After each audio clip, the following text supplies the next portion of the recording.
반갑습니다, 여러분. 게시탐정 장전도사입니다. 오늘 제목은 최후의 한 칼입니다. 부제는 하나님이 북한을 살려두신 이유라는 제목입니다. 하나님이 북한을 살려두신 데 이유가 있어?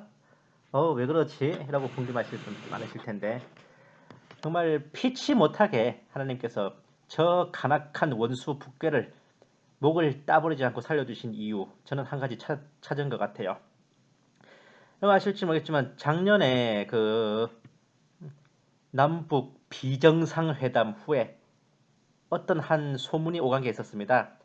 북괴군의 장사정포를 3, 40km 후방으로 철수를 하고 이쪽에서도 이제 미 2사단 210 포병 여단을 이제 후방으로 이동 배치하는 것에 대해서 잠깐 말이 났었어요. 여기에 대해서 이제 페이스북이었나 하여튼 뭐 SNS를 통해서 이것과 관련된 여러 가지 좀 썰들이 나왔었습니다. 자, 그 중에 하나에 대해서 제가 좀 질문을 받았거든요. 이렇게 됐을 때 과연 어떻게 되는 것이냐.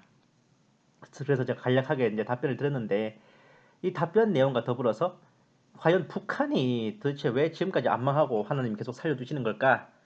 여기에 대해서도 여러분들께 조금 설명을 드릴까 합니다. 이런 내용이에요. 뭐 북한의 장사정포를 어쩌고 빼는 대신 어쩌고 저쩌고 막. 이건 잠깐 이제 방송 일시 정지하시고 한번 읽어보세요. 이걸 제가 일일이 읽어드리면 입이 아파서 보시면은 딱 첫 줄부터 뭐라 나와요. 전략적으로 완전히 바보 같은 짓이라고 하죠. 장사정포를 철수시키려면 아예 7, 80km 이상 뒤로 빼서 한국군 전방부대에 대한 사거정거리 밖으로 물러나게 해야지 3, 40km만 뺀다는 것은 서울 대신 국군 전방부대를 목표로 삼겠다는 것이다. 미 210 포병여단의 의정부에서 빠지면은 갈 곳이라고는 평택 미군기지밖에 없는데 미 210 포병여단은 100km 이상 빼고 북한 장사정포 부대들은 3, 40km만 뺀다는 것은 완전히 말도 안 되는 짓이다. 게다가 미 210 포병여단은 대포병 레이더를 보유하고 있어서 이 부대가 의정부에서 빠지면 북한의 포병 공격에 대한 대응력이 현저하게 떨어진다. 그렇게도 나와 있죠. 정말 위와 같은 일이 벌어진다면 이런 바보 같은 일을 추진한 국방부는 모두 옷을 벗어야 한다.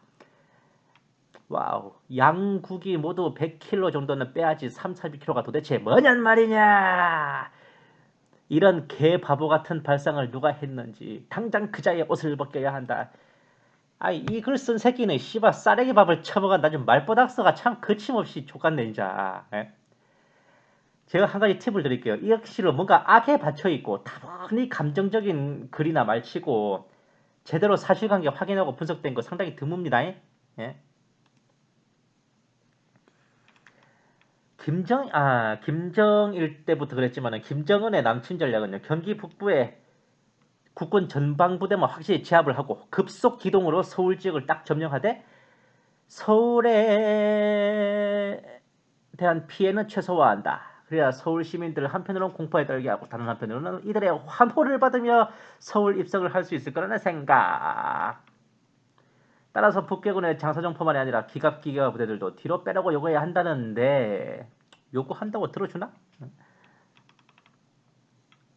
그리고 또 하나 중요한 거 170mm, 240mm 방사포만 뒤로 빼지 말고 300mm 방사포도 반드시 같이 철수시켜야 한다. 북한이 말하는 장사정포 155mm 자주포, 170mm, 240mm 방사포만 뒤로 빼는 것은 군사작전상으로 거의 의미가 없다. 만약 국가군이 땅 남침을 한다면 그 공격의 선봉은 국군 전방부대들에 대한 땅굴 기습공격, 땅굴로 쥐도 새도 모르게 내려온 북한 특수부대들이 최초로 국군 전방의 사단 군단 지휘부를 제압하고 북한군 포병의 공격이 쏟아지면 국군 전방부대들이 우왕좌왕 할 때 북한의 기갑전력이 서울로 쇄도해 들어올 것이다. 그리고 동시에 300mm 방사포가 성남 오산 공군기지를 공격하여 북한 기갑기가부대에 대한 국군과 주한미군 공군의 초기 대응을 봉쇄할 것이다.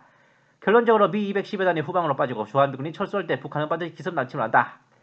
또한 북한 장사정포만 뒤로 빼는 것은 서울 시민들에 대한 공격만 사라지는 것일 뿐 한국군에 대한 북한군의 공격력에는 거의 변화가 없다는 것을 우리는 꼭 인식하고 있어야 한다.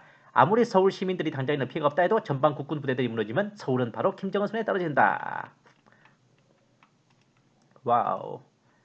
제가 아주 속독으로 읽어드렸습니다. 패스트 트랙으로 읽어드렸어. 결론적으로 미 210여단이 후방으로 빠지고 주한미군이 철수할 때는 북한에 반드시 기습공격, 장사정포만 뒤로 빼는 것은 필요 없다. 서울 시민들이 피해가 없어도 국군 전방 부대들이 무너지면 서울은 김정은 손에 떨어진다. 와우. 본 게시 탐정이 추리해볼게요. 제가 장담합니다. 저 글쓴이 군대 안 갔다 왔어요. 군사전략 내지 작전계획에 대해 개뿔딱지도 모른다는데 제 손모가지 겁니다. 북한이 말하는 장사정포를 나열하면서 155mm 자주포, 170mm 방사포? 북한이 보유한 화포들 중에 155mm 구경은 없어요. 우리나라 주력 자주포와 견인포가 155mm지. 그리고 170mm는 방사포가 아니라 자주포입니다. 170mm 자주포, 240mm 방사포, 300mm 방사포가 북한이 보유한 장사정포지요. 이런 기본적인 것을 모르면서 글쓴이가 말하는 대로 북한이 기갑 부대까지 뒤로 빼주고 아예 장사정포들을 3, 40km 아니라 7, 80km 뒤로 빼주면 땡큐베리 감사하지만 북한이 뭐가리에 총 맞았어요? 빼달라고 빼주게? 장사정포를 뒤로 뺀다는 협상도 실질적인 건 아니겠지만은 210 포병여단을 뒤로 빼고 장사정포를 그만큼 뒤로 빼는 걸로 거래를 한다면 우리 입장에서 땡큐베리 감사해요. 그걸로도 왜냐? 이걸 생각해봐야 돼요. 모든 작전 계획과 진지 편성이 현 위치를 기준으로 작성되어 있어요. 지금 북괴군과 함께 우리 포병도 전부 위치를 변경해야 된단 말입니다. 그 순간에 기존의 모든 작전 계획은 폐기되고 새로 다 만들어야 돼요. 그리고 부대를 이동하게 되면은 가용 진지와 군사시설도 새로 설치해야 된다고요. 가정집, 이삿집 옮기는 수준과는 비교도 안 되는 대이동이 벌어져요. 거기에 예산 한두 푼 들어가고 시간과 역량은 또 적습니까? 3, 40km가 얼마냐고요? 휴전선에서 서울까지가 40km가 그래요. 그 정도 거리만큼을 뒤로 뺀단 말입니다. 아니 무슨 이삿짐 옮기는 것도 아니고. 북한이 자기네들 장사정포를 뒤로 빼면서 우리 군은 현 위치에서 이동 없이 미군을 뒤로 빼는 걸로 거래를 해준다면 이건 믿지는 거 아니라니까. 글쓴이는 3, 40km 뒤로 빼봤자 서울 시민들에 대한 위협만 없어질 뿐 전방 국군에 대한 위협은 그대로 가지만 북괴군 장사정포는 현 위치에 있어도 서울은 물론 전방 국군에 대한 타격력은 그대로예요. 하지만 3, 40km나마 뒤로 빠짐으로써 서울에 대한 위협이라도 사라진다면 우리에게 플러스면 플러스지 마이너스는 아니라니까. 지금 상태로는 서울과 전방부대 둘이 다 타격 대상이에요. 근데 서울만이라도 빠진다면 얼마나 플러스예요. 우리 입장에서는. 애초에 북괴군은 포병 화력을 전방 국군 부대에 날리는 게 군사 전략적으로 타당한 거지 쓸데없이 서울에다 포탄을 왜 날려요. 병신도 아니고. 상대방을 한타에 치는 기술을 하는데 당연히 자기들을 공격할 수 있는 전투력을 쳐야지. 엄한 도시에다 날린다는 거는 솔직히 말해서 상대방 입장에서는 고맙다고 처리라도 해야 될 판입니다. 우리가 북괴군의 장사정포에 대해 너무 막연한 두려움과 환상을 갖는 경향이 커요. 사실 장사정포의 주력인 170mm 자주포는 이미 중동 지역에 북한이 수출을 했어. 그걸 중동 국가에 운용하다가 이스라엘 등에 노획되는 등 그 전력의 실체는 이미 드러나 있어요. 우리나라 주력 화포는 155mm인데 저쪽은 170mm고 사거리도 우리는 제일 긴 게 K9 자주포죠. 40km. 근데 저쪽은 50km, 60km가 왔다 갔다 하니까 대단해 보이죠? 우리가 화포 기술에 후달려서 그렇게 하는 게 아닙니다. 멀리 날리는 게 중요한 게 아니에요. 포탄의 위력이 제대로 발휘되는 게 중요하지. 원래 그 정도 위력의 폭탄은 18km에서 20km 정도 날아가야 100% 파괴력을 발휘하는데 원래 포탄 위력을 그대로 발휘하면서 40km나 날아가게 만들었기 때문에 K9 자주포가 세계 수위급의 화포인 겁니다. 그런데 북괴군의 170mm 자주포는 사거리를 무리하게 늘리느라 마개조를 했어. 포탄 위력이 줄어들게 돼버린 거예요. 그쪽 170mm 자주포탄의 위력은 우리나라 105mm 곡사포 정도밖에 안 나옵니다. 이렇게 많이 105mm 포탄이라도 위험하지 않냐고? 철근 콘크리트 건물에 이빨 안 들어가요. 105mm 포탄이면. 우리나라가 보유한 227mm 다련장 로켓인 MLRS도 멀티플 로켓 론처 시스템 45km 사거리입니다. 하지만 북괴군의 다련장 로켓 방사포인 240mm와 300mm는 최대 7, 80km, 한 1, 200km까지도 날아가게 만들죠. 근데 그걸 그렇게 대단하게 여겨줄 필요는 없어요. 왜냐? 사거리의 무자비한 증가로 인해 화력이 삐꾸가 됐네. 이 포탄들도 콘크리트를 관통할 위력도 안 나옵니다. 과거 연평도 포격 때도 불발률이 30% 이상이었어요. 철근 콘크리트가 아니라 시골 벽돌집에도 그 제대로 위력이 안 됐다니까? 고립된 섬 하나를 두고 수백 발의 포탄을 날렸는데 사망자는 병사 2명, 공사장 인부 2명이었습니다. 비교하자면 북괴군의 240mm 방사포 위력은 각계 로켓탄, 자탄 위력이 우리나라 박격포와 유탄 발사기 정도밖에 안 되는데 아군의 에메랄스의 경우 월드컵 경기장 서너 개 넓이를 초토화시키고 반경 300m 안에 생존율 1%라니까요. 예? 이게 남한 북한 포병 수준의 차이입니다. 예. 사실 북괴군의 장사정포는 갱도진지로 운영되어 있어요. 기동이 졸라게 힘듭니다. 고정된 좌표로만 생각하게 되어 있어요. 피해도 한정적일 수밖에 없습니다.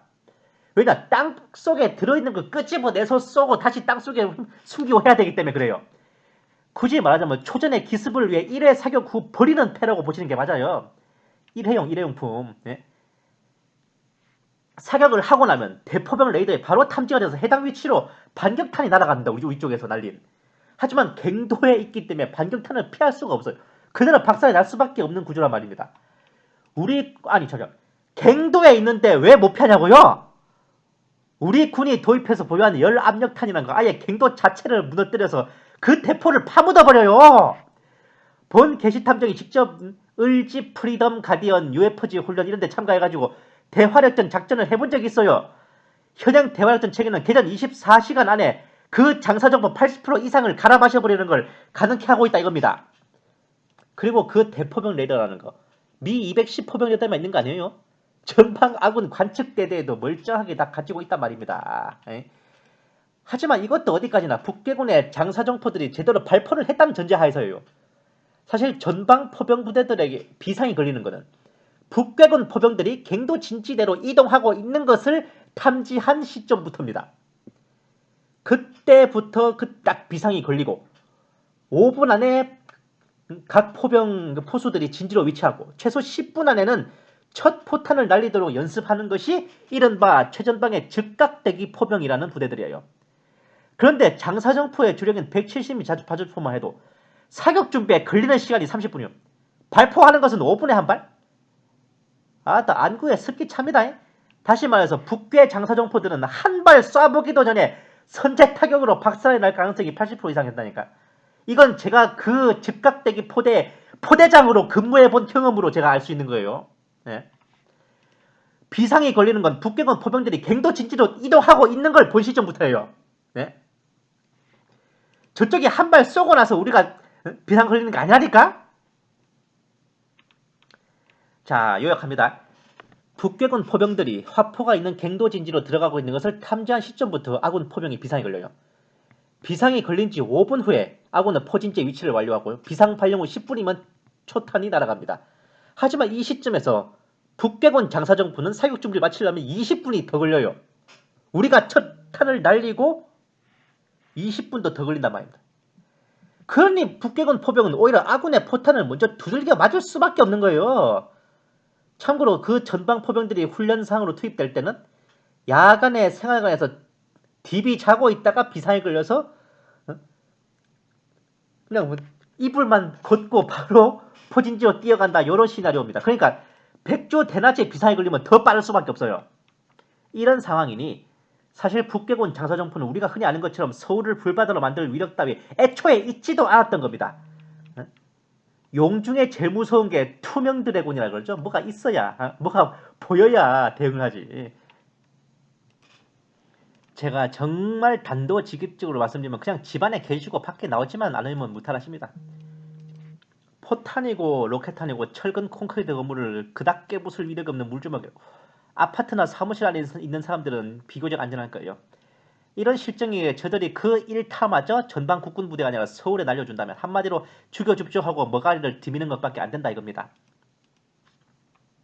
사실 북한이 서울을 불바다로 만들 수 있다면은 포탄이나 로켓탄 위력이 세서가 아니라 서울 시내에 있는 주유소, LPG, 도시가스 이런 것들이 터졌을 때 서울이 불바다에 될 확률이 높습니다. 북한군 포탄이 세서가 아니라요. 결론적으로 북괴군 장사정포는 30-40km 빼는 거라. 미 210 포병여단을 후방으로 옮기는 것을 등가 교환하는 것 썩 나쁘지 않은 거래입니다. 오히려 우리 입장에서는 서울이 타격받을 염려 없이 더 안심하고 전투를 벌일 수 있어요. 그리고 어디까지나 북괴군의 첫 탄을 먼저 얻어맞고 전쟁이 시작된 게 아닙니다. 북괴군이 포를 쏘려고 진지로 이동하는 것을 탐지한 순간부터 전쟁이 시작되는 것이기 때문에 오히려 우리 측의 선제 타격으로 북괴군이 먼저 피해를 받고 시작될 가능성도 높습니다. 와...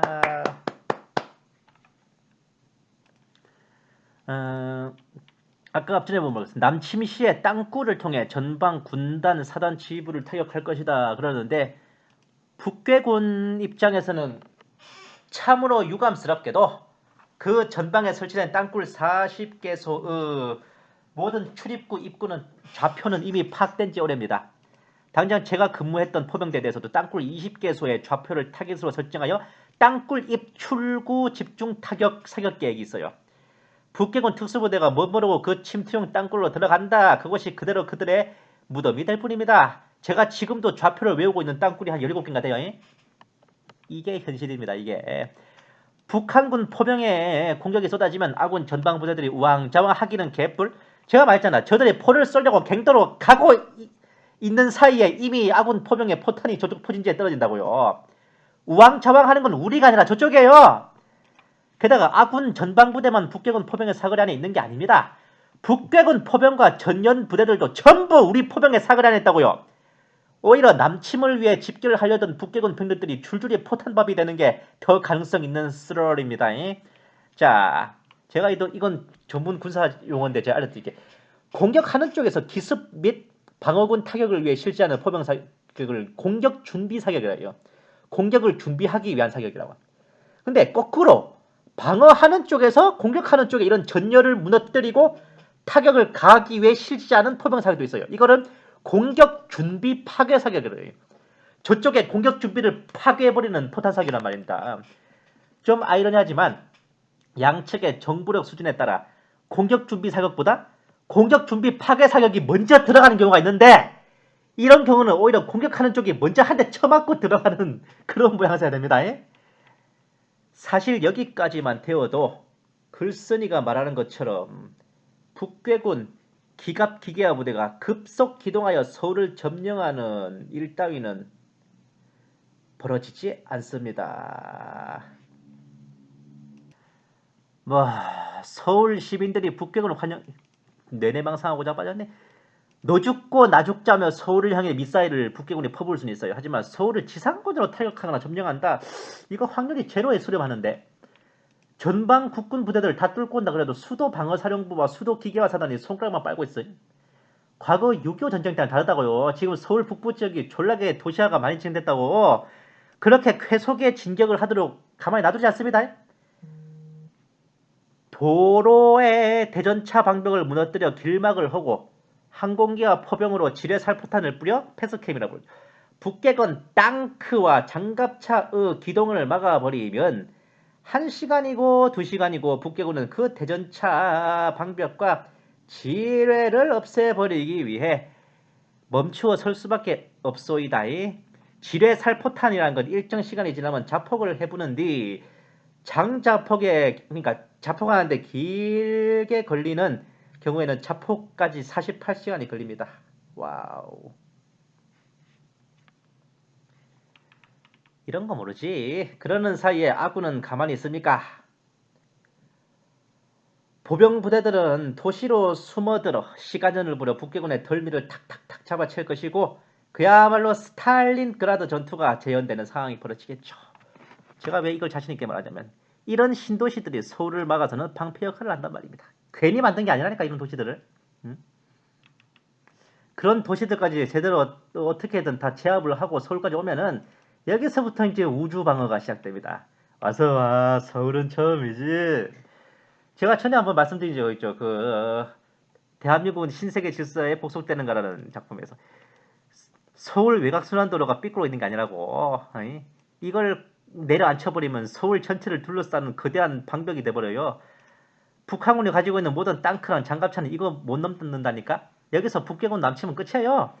돌아가려고 해도 이미 지나쳐온 경기 북부 도시들에는 국군 잔존 부대들이 북괴군을 후려필 준비하고 있어요. 옛날에 고려와 거란의 전쟁 때 회군하던 거란군을 후드러 패던 고려군처럼요. 앞에는 방벽과 더불어 국군의 수방사와 수기사. 와우, 북괴군의 운명은 죽거나 항복하거나 둘 중 하나가 되겠네. 이것도 사실 북괴군이 상태가 양호해서 이제 최대한의 역량을 뽑아냈을 때 얘기고 지금 북괴군 상태로 봤을 때 서울까지 왔다는 것도 박수 쳐줄 만해요. 제가 전에 말했잖아요. 북괴군은 항상 요 정도의 물자가 빈다고요. 일단 전방에 있는 아군의 무기, 탄약, 유류, 식량을 빼앗고 그렇게 노획한 물자로 한국을 이기겠다는 거.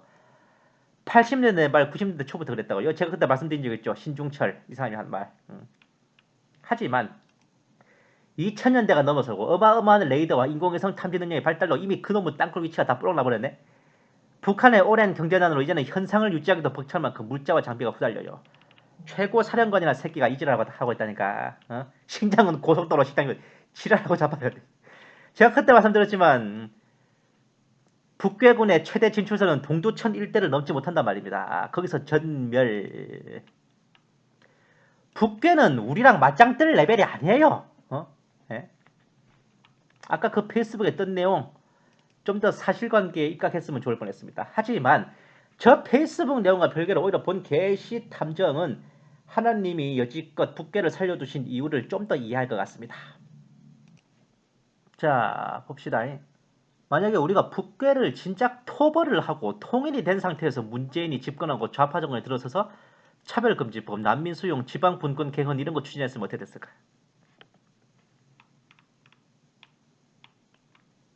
우리나라는 걷잡을 수 없이 파국으로 치닫습니다. 어쩌면 중국식 공산체제 그 스마트시티가 좀 더 빨리 될 수도 있었어. 하지만 북괴가 있음으로써 우리나라를 정신 차리게 할 최후의 한 수가 남아있는 거예요. 난민들이 들어와 난장을 필요해도, 차별금지법이 제정된다 해도, 지방분권 개헌을 한다 해도, 대체복무나 양심적 병역 거부를 한다 그래도 그 모든 것은 북괴와의 전쟁 한파이면 전부 한 큐에 해결됩니다. 전쟁이 벌어져 전국에 계엄령이 떨어진 판에 무슬림들이 난장을 어떻게 펴요? 전쟁이 난 나라에 들어오겠다는 것들도 없겠지만 있던 것들도 빠져나갈걸요? 전시사항에 차별 금지하려고 동성애 인정하려고 개나발을 불기도 어렵지. 그런 마당에서 서울광장에서 퀴어 축제한다고 빤스 말고 돌아다니다가는 더 이상의 자세한 설명을 생각하겠습니다. 전쟁으로 나라가 여지경이 되었는데 지방 분권 연방제 사회주의적 개헌은 개뿔딱지도 될 턱이 없습니다. 그 마당에 사회주의의 사자만 나와도 죽을 사자가 될 확률이 높아요. 전쟁이 나서 북괴군의 포탄과 미사일에 내 가족, 내 이웃들이 죽어나가는 판에 양심적 병역 거부를 하겠다는 놈들은 정부가 아닌 국민들 손에 무사하지 못할 확률이 높습니다. 그리고 무엇보다도 북괴의 남침이 시작할 때는 그 순간부터 좌파 정권은 뿌리채 뽑혀나가겠죠. 그렇게 손을 비비고 퍼주고 했는데도 돌아오는 것은 북괴군의 포탄과 미사일이라면 설령 아무리 피해가 적어도 수천 수만 명 다녀 넘을 겁니다. 문재인이 열심히 지원하여 닦아준 도로로 북괴군이 좀 더 쉽게 기동하여 우리 군과 시민들을 좀 더 살상하게 된다면 그야말로 이 꽉 막힌 국민들도 그때쯤이면 정신을 차리겠죠. 말로 해서 안 된다면 피를 봐야 아픈 줄 알고 숨이 멎어야 죽는 줄 안단 말입니다. 비록 북괴의 상태로는 문재인이 얼마나 퍼주고 얼마나 길을 닦아주고 전방의 대전차 방벽들을 얼마나 철거해주든 북괴를 위해 유리한 각을 만들어주든 우리나라를 이길 확률은 제로를 넘어 마이너스지만 문재인으로 인해 그 전쟁의 피해가 1000명이 죽을 걸 10,000명이 죽고 10,000명이 죽을 걸 수십만 명이 죽고 다쳐야 된다면 그것은 좌파 정권을 심판할 기회이자 오랫동안 우매했던 우리 국민들과 좌파 성도들에 대한 하나님의 징계이자 심판일 것입니다. 어차피 휴거 이후 국가마구전쟁 그 와중에 일어난 미중 극동 대전쟁이 벌어지면 미국은 필연적으로 중국 전선에 모든 역량을 투입해야 되기 때문에 한반도에서 손을 뗄 수밖에 없어요. 우리나라는 홀로 북괴의 침공에 맞서야 됩니다. 이미 결말은 정해져 있겠지만 오늘의 이 우매함과 폐역함을 그때 얼마나 많은 피와 눈물로 하나님께 변상하게 될지 생각만 해도 짠합니다. 예? 레위기 26장 27절 28절 말씀. 이 모든 것에도 불구하고 너희가 내 말에 귀를 기울이지 아니하고 나를 대적하여 걸을진대 나도 경로 중에 너를 대적하여 걸으며 너희 죄들로 인해 나 곧 내가 7배나 너희를 징계하리니. 하나님은 이 모든 폐역과 배도와 죄악에 대한 계산서 차곡차곡 다 정리해 놓고 계십니다. 하루라도 빨리 정신 차리는 게 우리가 주님께 한 대라도 덜 맞는 길이 될 거라고 봐요. 이상입니다. 감사합니다. 계시탐정 장준도사였습니다.